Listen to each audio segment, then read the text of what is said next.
Godspeed. Godspeed. Remember us. I will.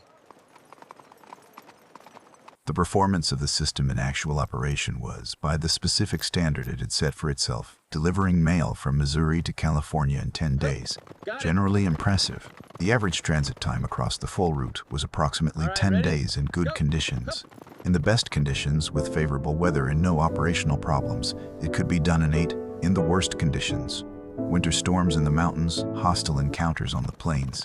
It took longer, and there were occasions when mail was delayed or lost. But the system worked, in the sense that it consistently reduced the communication time between the coasts to something that the existing alternatives could not approach. The fastest ride in the service's history is typically attributed to a rider carrying President Lincoln's inaugural address westward in March 1861, which was delivered to Sacramento in 7 days and 17 hours, a time that stood as the record for the service's operational life. The significance of this particular piece of mail, carrying the words of a new president to a distant state at a moment of national crisis and arriving in a week rather than a month, was not lost on the people who received it. It demonstrated in the most concrete possible way what the difference between 1 week and 1 month in communication time meant for a nation trying to hold itself together. The operational problems that the system encountered in its 19 months were, in retrospect, more instructive about the realities of frontier infrastructure than the successes. The Paiute War of 1860, a conflict between the Paiute people of the Great Basin and the settlers and miners who had been moving into their territory, disrupted service on the central Nevada section of the route for weeks, destroyed several stations and killed several station keepers. The response of the Pony Express management to this disruption was to rebuild, restaff, and resume, which they did at considerable cost in both money and time, because the alternative was to acknowledge that the system had failed, and the system had not yet failed in a way that made that acknowledgement unavoidable.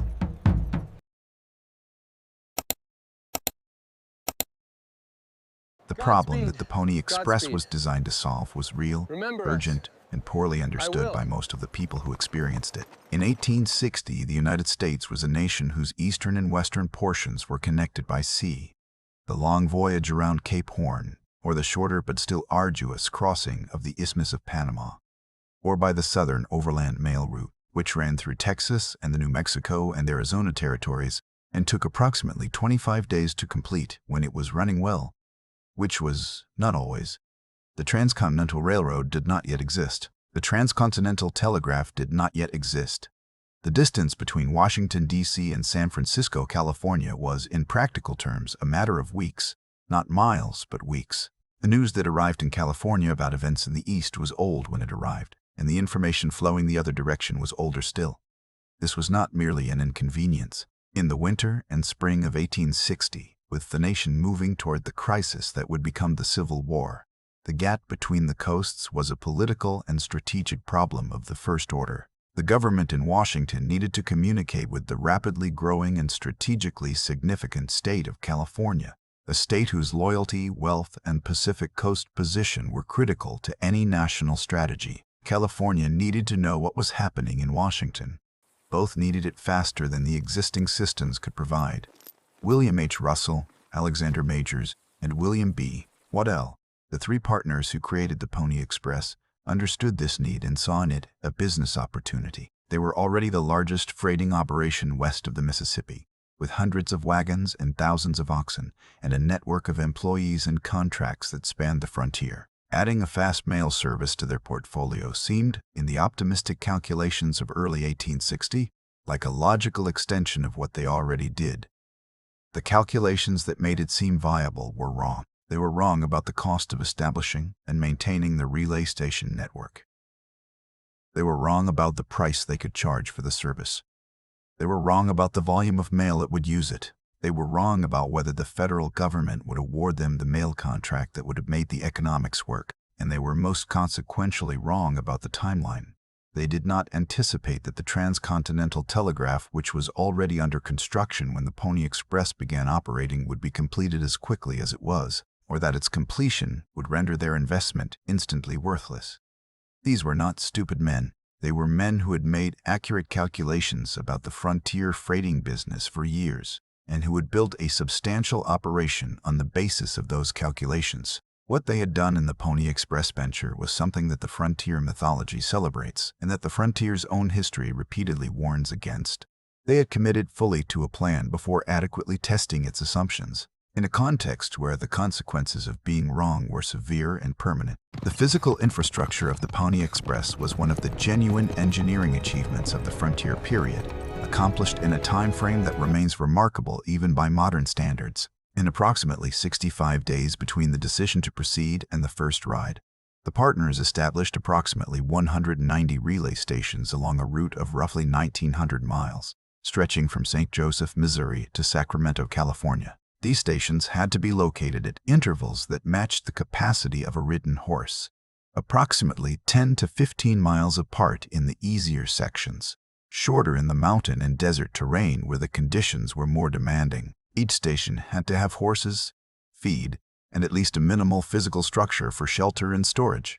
Each station had to be staffed. The staffing of the stations was, in retrospect, one of the more consequential decisions in the system's design. The station keepers, the men who maintained the horses, received the rider when he arrived, handed him a fresh mount, and watched him ride out again, were drawn from the available population of the frontier, which was not a population selected for stability or reliability. Some of them were excellent, capable, steady men who kept their stations running under difficult conditions and who understood that the reliability of the system depended on what happened in the 10 or 15 seconds of a rider's stop at their station.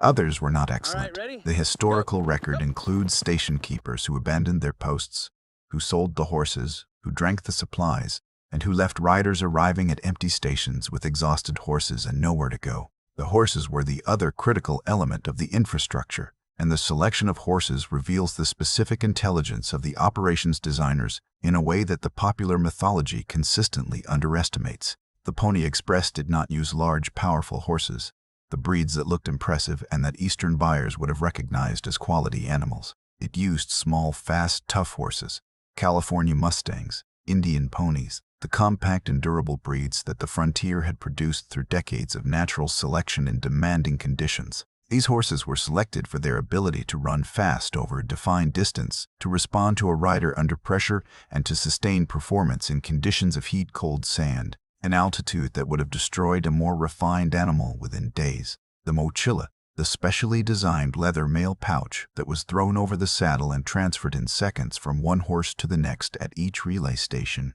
was itself a piece of practical engineering worth examining. It was designed to be transferred without removing the saddle, which meant that the transition from one horse to the next could be accomplished in the time it took a rider to dismount, throw the mochila across the fresh horse's saddle, and remount. Practiced riders reduced this to under 2 minutes. The best reduced it to under 30 seconds. These design details, the horse selection, the mochila design, the station spacing, were not accidents. They were the product of experienced men thinking carefully about a specific operational problem and finding solutions that matched the constraints. In this sense, the Pony Express was genuinely well designed for the purpose it was trying to serve. The problem was not the design. The problem was the economics. The riders are the element of the Pony Express that the legend has preserved most faithfully, and for once, the legend is not entirely wrong. The advertisement that Russell Majors and Waddell placed in California newspapers seeking riders has been quoted so often that it has acquired the quality of myth. Wanted, young, skinny, wiry fellows, not over 18, must be expert riders willing to risk death daily. Orphans preferred. The advertisement, in this exact form, is almost certainly apocryphal. No original copy has been found, but the spirit of it is accurate enough. The men who rode for the Pony Express were typically young. The average age was in the late teens to early 20s. They were small and light because weight was a direct cost in horse performance, and every pound the rider weighed was a pound the horse had to carry. They were experienced horsemen, not in the arena sense, but in the practical sense of men who had grown up on horseback and who could control a running horse in difficult conditions and in darkness. The specific character of the riding they were asked to do deserves examination because it is considerably more demanding than the legend's image of the galloping rider suggests. A Pony Express rider was responsible for a section of the route, typically 75 to 100 miles, covered in a series of 10 to 15-mile stages, each on a fresh horse. He rode at a pace that the horse could sustain for the length of the stage, not a flat-out gallop, because a flat-out gallop cannot be sustained for 10 miles in any useful sense, but a hard, sustained run that pushed the horse to the upper range of what it could reliably do. He rode in daylight and in darkness. He rode in summer heat and winter cold and mountain snow and desert sand. He rode through territory that was in several sections of the route genuinely hostile.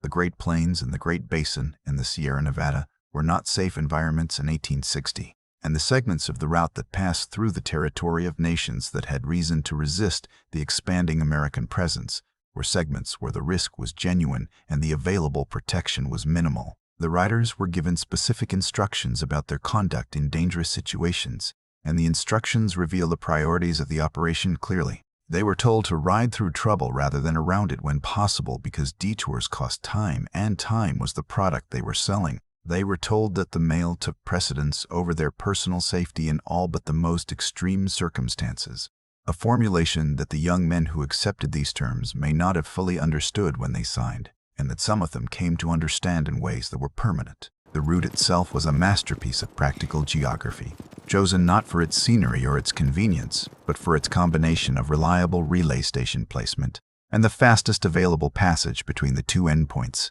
The eastern section, from St. Joseph to Fort Kearny in Nebraska, followed the established trails of the emigrant period across the flat prairie. The horses moved fast here, the terrain was forgiving, and the stations were established in areas that already had some degree of settlement and supply. The time lost in this section was minimal. The challenges were operational rather than geographic. The central section, from Fort Kearny to Salt Lake City, was the longest and in many ways the most variable. It crossed the Platte River Valley, climbed into the Wyoming mountains, crossed the Continental Divide, and descended into the Salt Lake Basin. The terrain varied from easy prairie to difficult mountain passes. The weather varied from the brutal summer heat at the lower elevations to the brutal winter cold of the passes. The section through the Sweetwater River Valley approaching South Pass was the geographical heart of the route, the same passage that the wagon trains had used for 2 decades, chosen for the same reason the wagon trains had chosen it. It was the lowest practical crossing of the Rockies. The western section, from Salt Lake City to Sacramento, was in some respects the most operationally challenging because it crossed terrain that was simultaneously the most hostile and the most logistically difficult. The Great Basin, the vast desert between the Wasatch Range and the Sierra Nevada, had almost no settlement, almost no existing infrastructure, and a summer climate that killed horses and men with equal efficiency. The station spacing in this section was shorter than elsewhere because a horse could not maintain performance in desert heat for the same distance it could on the prairie, and because the consequences of a horse failing between stations in the desert were more severe than the consequences of the same failure on the prairie. The Sierra Nevada crossing at the western end of the route was the final obstacle, a mountain range that the wagon trains had feared for a generation that the Donner Party had failed to cross, and that the Pony Express riders crossed in winter conditions that would have stopped any wagon train that attempted them. They crossed on narrow trails through deep snow, on horses that were selected for exactly this kind of work, at a speed that the wagon trains could not have approached. The contrast between the speed of the rider and the agonizing slowness of the wagon train through the same terrain is one of the more striking illustrations of what the technology of speed, the right horse, the right rider, the stripped-down design of the mochila, could accomplish in conditions that slower transportation systems could not manage at all. The performance of the system in actual operation was, by the specific standard it had set for itself, delivering mail from Missouri to California in 10 days, generally impressive. The average transit time across the full route was approximately 10 days in good conditions. In the best conditions, with favorable weather and no operational problems, it could be done in 8, in the worst conditions. Winter storms in the mountains, hostile encounters on the plains. It took longer, and there were occasions when mail was delayed or lost. But the system worked, in the sense that it consistently reduced the communication time between the coasts to something that the existing alternatives could not approach. The fastest ride in the service's history is typically attributed to a rider carrying President Lincoln's inaugural address westward in March 1861, which was delivered to Sacramento in 7 days and 17 hours, a time that stood as the record for the service's operational life. The significance of this particular piece of mail, carrying the words of a new president to a distant state at a moment of national crisis and arriving in a week rather than a month, was not lost on the people who received it.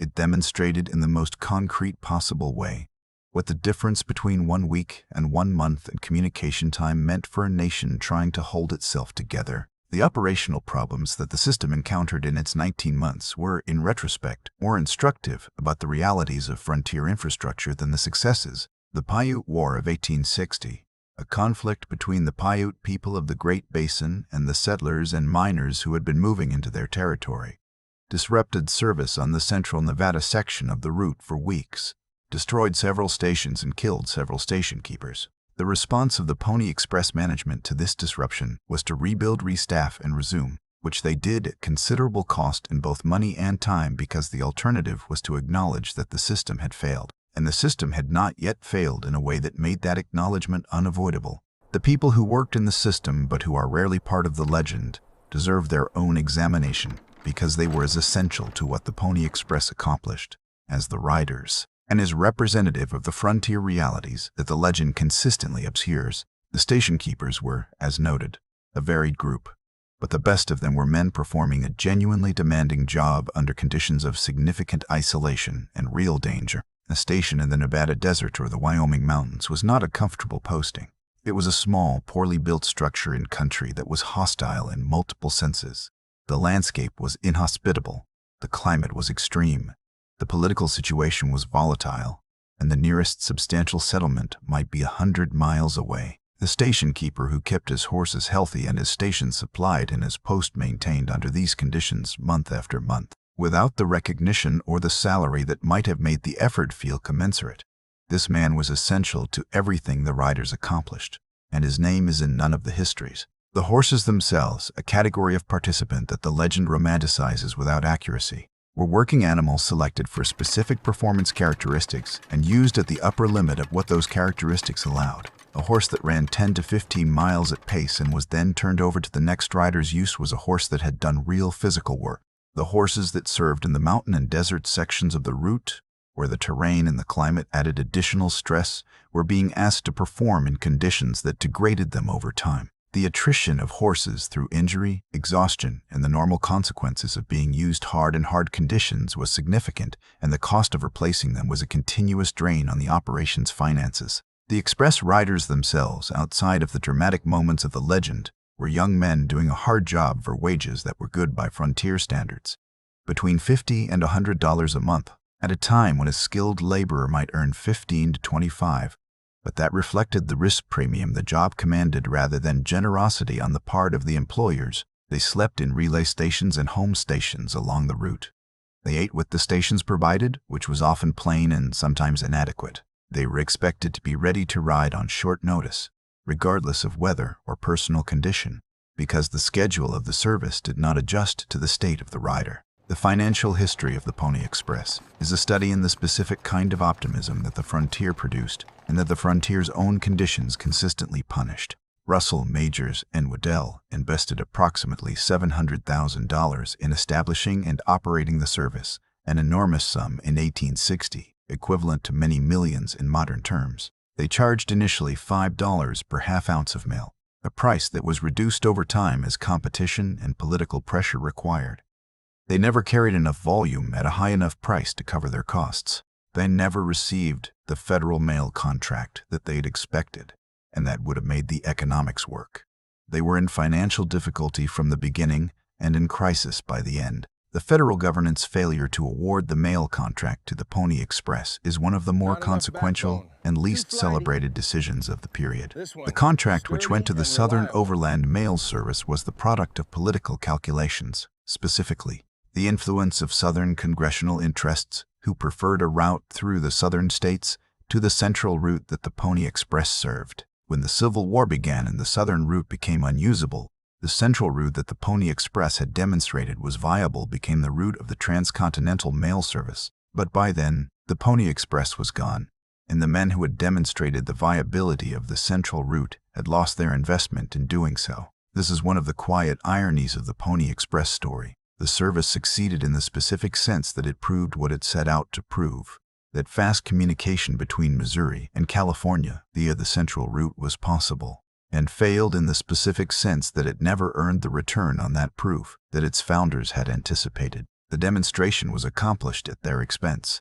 The benefit accrued to others. The telegraph that ended the Pony Express began construction in 1861, moving east from California and west from the Missouri River simultaneously, aiming to meet somewhere in the Utah Territory. The construction was rapid, more rapid than anyone who had not followed the progress closely had expected, and the completion on October 24, 1861, came after a period in which the Pony Express had already been operating in the shadow of its own obsolescence. The riders knew the telegraph was coming. The management knew it. The customers knew it. The question that the last months of the service posed to everyone involved was not whether the telegraph would replace it, but when, and what the interval between the two meant for the people whose livelihoods and whose risk-taking were invested in the system that was being replaced. The last ride of the Pony Express was completed on November 20th, 1861. The final pieces of mail that were in the system when the telegraph was completed continued through to their destinations because the commitment had been made. The riders who completed those last runs did not know at the time they began them that they were completing the last ones. The information that the service was ending traveled by telegraph, which could carry that particular message faster and more cheaply than the riders could carry anything. The company that had operated the Pony Express declared bankruptcy shortly after its closure. Russell, Majors, and Waddell lost their investment. The horses were sold. The stations were abandoned. The mochilas were put away. Most of the riders went on to other work. Some stayed in the West, some went back east, some enlisted in the armies that were by then fighting the Civil War. A few of them in the years that followed discovered that what they had done was considered remarkable by people who had not done it, and gave lectures and wrote memoirs that contributed to the mythology that would outlast the service by more than a century. The mythology of the Pony Express began almost as soon as the service ended, and it accelerated through the decades that followed in ways that consistently simplified and glamorized what the reality had been. The riders became heroes. The system became a symbol of American can-do spirit, the willingness to attempt the apparently impossible and to succeed through individual courage and determination. The 19 months of operation became, in the retelling, a longer and more significant enterprise than it actually was. The financial failure became irrelevant to the story. The station keepers were forgotten. The horses were forgotten. The Paiute War disruption and the political failure to win the mail contract were forgotten. What remained was the image, the rider, the horse, the dust, the mail getting through. Buffalo Bill Cody, who may or may not have actually ridden for the Pony Express.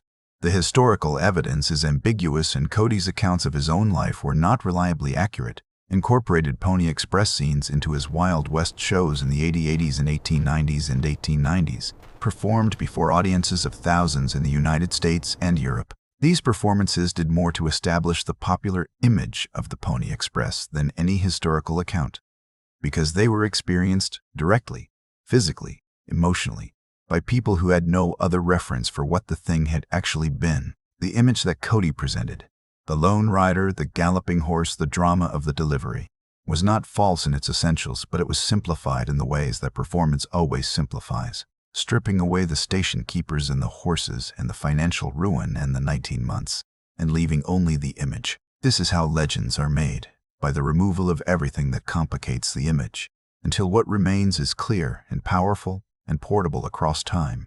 The Pony Express legend is, in this sense, one of the purest examples of the process. A brief, complicated, financially disastrous enterprise, simplified by the retelling into a symbol of something that the enterprise itself only partially represented. What the Pony Express actually represented, stripped of the mythology and examined on its own terms, is something more interesting and more instructive than the legend allows. It represented the specific quality of a moment when the gap between what communication technology could do and what the nation needed it to do was large enough to be worth bridging through human effort, through bodies on horses, riding through the night carrying the mail at the price of their own physical risk. It represented the willingness of specific men to attempt something that the arithmetic did not fully support, because the need was real and the alternatives were inadequate and someone had to try. It represented in its design and its execution a genuine practical intelligence. The right horses, the right design for the mochila, the right spacing of the relay stations, the right selection of riders. That solved a specific operational problem with the resources available and produced for 19 months a system that worked better than anything else that existed.